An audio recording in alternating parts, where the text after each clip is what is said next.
I'm motherfucking sorry, y'all. This is part two.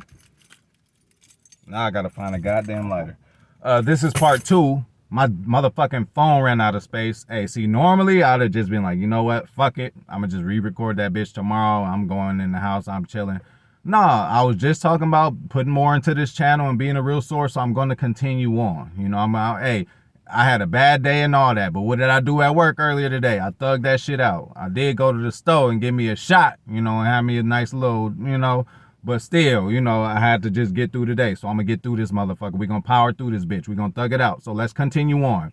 I was talking about how Rodgers gave Adams that jab back, which is cool. Hey, this is competition. People, you know, they friends, but, you know, you can still, you know, talk shit to each other. So that was cool. And I like to, you know, I just love the feeling of 12 not backing down. Just like I mentioned, Juwan Winfrey came with his shit together. Well, somebody told me fucking Amari Rodgers, you know, brought his shit today too.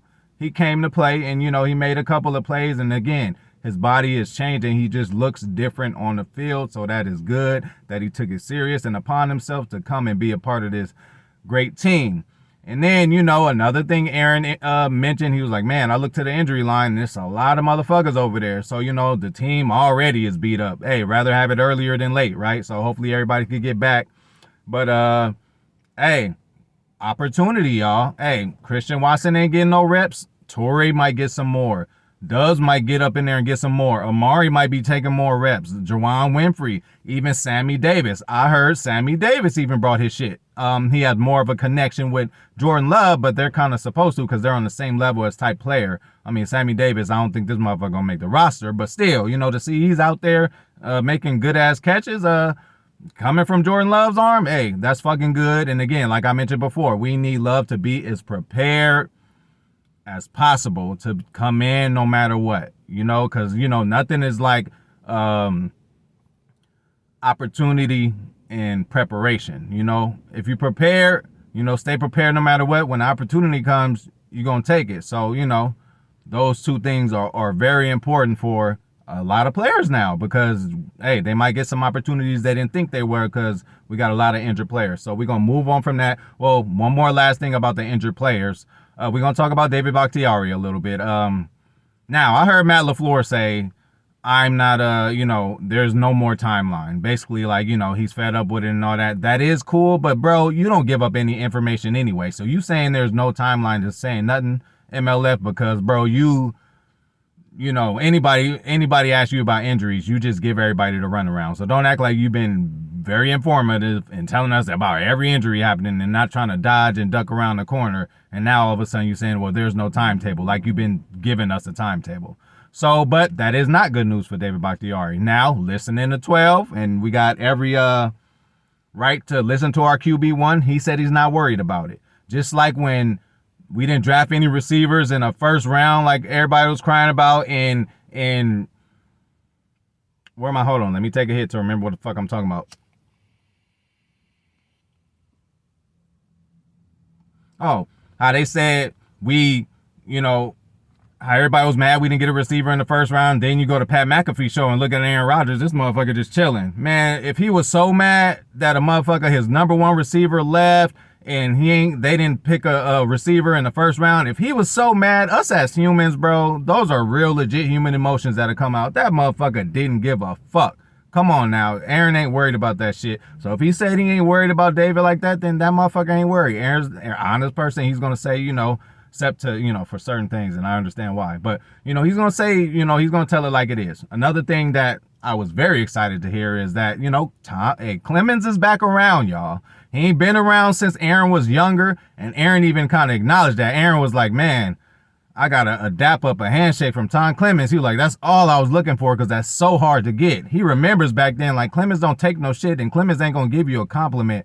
He said, I done had great games. I thought in my head and numbers-wise, and then Clemens would give me a negative grade. Like, that motherfucker ain't playing. So, hey, ain't nothing like a motivated Rodgers, man. You know, I was talking to Big Nate about that. Ain't nothing like a motherfucking motivated Rodgers. Last year, he had the, you know, he was fighting with the establishment and all that. You know, they ain't getting him no help. The Jordan Love draft pick. You know, every year is some kind of motivational thing. Now, Oh, there's no Davante. Who made who? Did Aaron make Davante? Did Davante make Aaron? Or is it about even? We might see. You know, this year Davante might wet the bed and not get anything.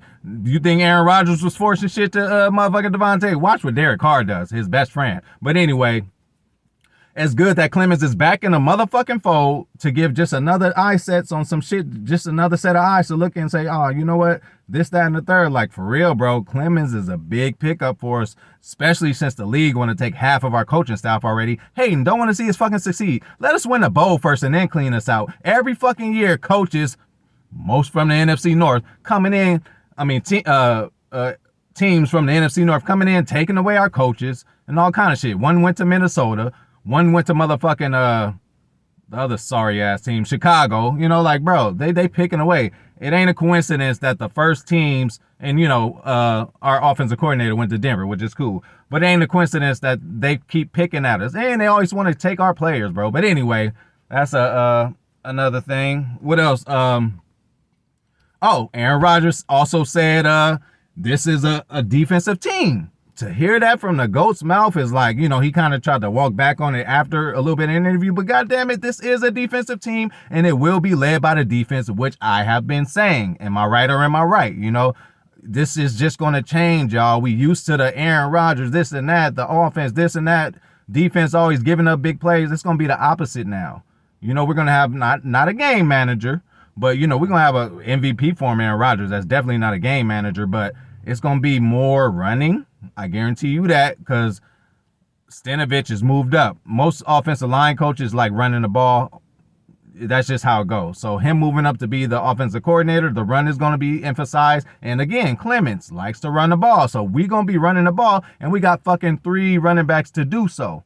Now, again, you know, my source kind of asked me like, yo, who you want to know about? I'm like, what's up with Patrick Taylor? Well, he fumbled today. The great Patrick Taylor fumbled. That's fine. But, you know, early on, you just got to get it together. And they say it was Ty Summers who knocked it loose.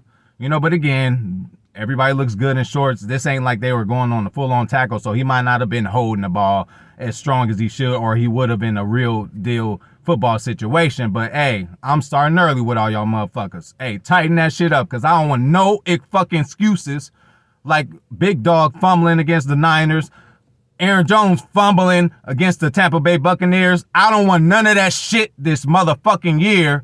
You know, throughout the regular season, okay, and we can recover from it. But playoffs, no fucking fumbles. God damn it. It changes the whole fucking game. And it did both of those games. So I just had to get that out.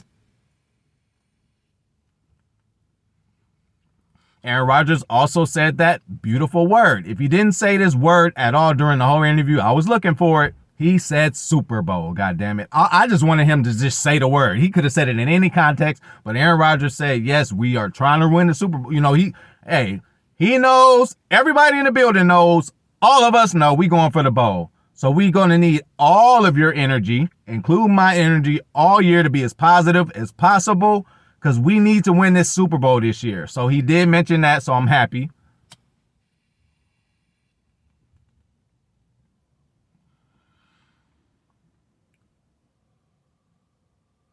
Okay. What he did mention about the offense also is, he said we got 2 running backs. He might have said 3, but he said we got 2 running backs and 4 or 5 tight ends. He basically was saying, you know, they're going to be incorporated too. Again, it's going to be a running offense. You might see 2 tight end sets, you know, and then don't be ashamed of it being a running offense. We still going to get splashy offensive plays, because what happens? The play action happens. When you got 2 motherfucking backs like Aaron Jones, fucking dynamic, and A.J. Dillon, the Quadzilla, Quad Father, should have smacked that motherfucking officer. Anyway, when you got them 2 in the fucking back, bro, like, you should want to run the motherfucking ball. They are dynamic, and my nerd ass watched over the NFC Divisional when the Niners beat us. Bro, that game for Aaron Jones could have been a classic Packer. Like, if we would have won that game, his game would have been remembered forever. He was having a very good game, y'all. Like, watch it back if you guys could stomach it. There was almost a few times, you know, I had to cut it off, because when the offense came on, I just got very frustrated, but I thugged it out. I watched the whole thing. Every offensive snap, every defensive snap. Chris Barnes was fucking impressive. Yes, he was during that game. Boy, he was impressive that game. So, again, if y'all think this motherfucker Quay Walker just about to come up in here and just take a nigga spot like that, Chris might say, hold up, little nigga. Hey, you could get you some burn, but nigga, you ain't about to take my spot like that. Nigga, I done played in a playoff game. I done made it. Watch my video on Chris Barnes if y'all haven't seen it. Like, hey, who's to say this nigga just about to sit and let Quay come in like that? And Chris Barnes looked damn good in that NFC divisional game. And what game was that? The last game we played. So we can only go off from the last game that we motherfucking played, y'all. In that game, Kenny Clark, amazing. Kevin King even played good, y'all. I will love to have him back. Yes, I fucking said it, as a fourth cornerback. Because again, we're not asking him to guard the second or third best receiver on teams, which are very good. We're asking him to guard the fourth or tight end. And he does pretty good on tight ends with his long arms. And he's bigger, bro. He's like a baby Richard Sherman. Like, as a fourth cornerback, he ain't got to worry about guarding no fucking bitch-ass Scotty Miller. But, man, I'm going to have to repack again.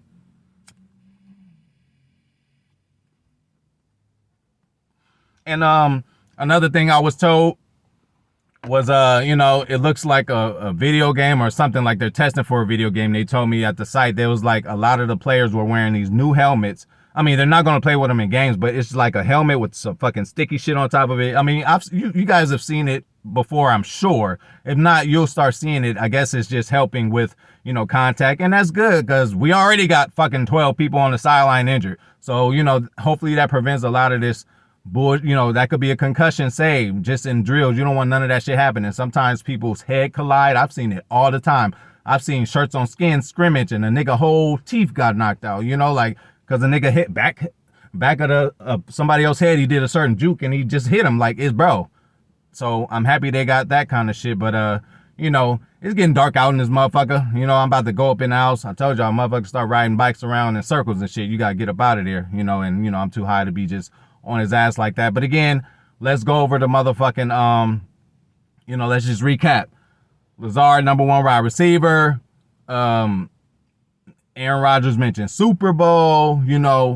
We got 2 running backs or 3 running backs and like 4 or 5 tight ends. That's basically saying Aaron is like, listen, he did say that, we were going to be getting beat up by the defense in practice every day. But he said that's only going to make them better. So for somebody already admitting, because he sees what he sees. He said, when I walked in and seen Rashawn, I just felt good. God damn it, I would too.